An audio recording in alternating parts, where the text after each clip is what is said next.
அண்மை செய்தி அனைத்து விவசாயிகள் சங்க ஒருங்கிணைப்பு குழு தலைவர் பி.ஆர். பாண்டியனுக்கு 13 ஆண்டுகள் சிறை தண்டனை விதிக்கப்பட்டிருக்கிறது. திருவாரூர் காரியமங்கலத்தில் ONGCக்கு சொந்தமான குழாய்களை சேதப்படுத்தியதாக தொடரப்பட்ட வழக்கில் மாவட்ட நீதிமன்றம் இந்த தீர்ப்பை வழங்கியிருக்கிறது. அனைத்து விவசாயிகள் சங்க ஒருங்கிணைப்பு குழு தலைவர் பி.ஆர். பாண்டியனுக்கு 13 ஆண்டுகள் சிறை தண்டனை என உத்தரவு பிறப்பிக்கப்பட்டிருக்கிறது. ONGCக்கு சொந்தமான குழாய்களை சேதப்படுத்தியதாக தொடரப்பட்ட வழக்கில் இந்த உத்தரவு பிறப்பிக்கப்பட்டிருக்கிறது. மாவட்ட நீதிமன்றம் இந்த உத்தரவை பிறப்பித்திருக்கிறது. அண்மை செய்தியாக பார்த்து வருகிறோம். பி.ஆர். பாண்டியனுக்கு 13 ஆண்டுகால சிறை தண்டனை விதிக்கப்பட்டிருக்கிறது. ONGC குழாய்களை சேதப்படுத்தியதாக கூறப்பட்ட நிலையில் வழக்கு தொடரப்பட்ட நிலையில் இந்த தீர்ப்பு வழங்கப்பட்டிருக்கிறது. அண்மை செய்தியாக பார்த்து வருகிறோம்.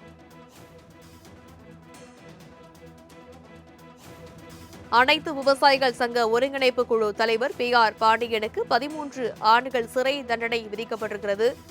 அண்மை செய்தியாக பார்க்கிறோம்.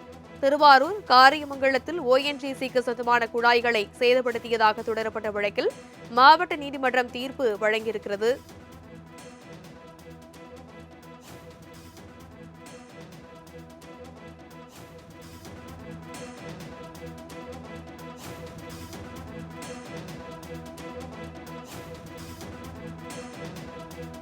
திருவாரூர் காரியமங்கலத்தில் ONGCக்கு சொந்தமான குழாய்களை சேதப்படுத்தியதாக தொடரப்பட்ட வழக்கில் அனைத்து விவசாயிகள் சங்க ஒருங்கிணைப்பு குழு தலைவர் பி.ஆர். பாண்டியனுக்கு 13 ஆண்டுகள் சிறை தண்டனை விதிக்கப்படும் என மாவட்ட நீதிமன்றம் தீர்ப்பு வழங்கியிருக்கிறது.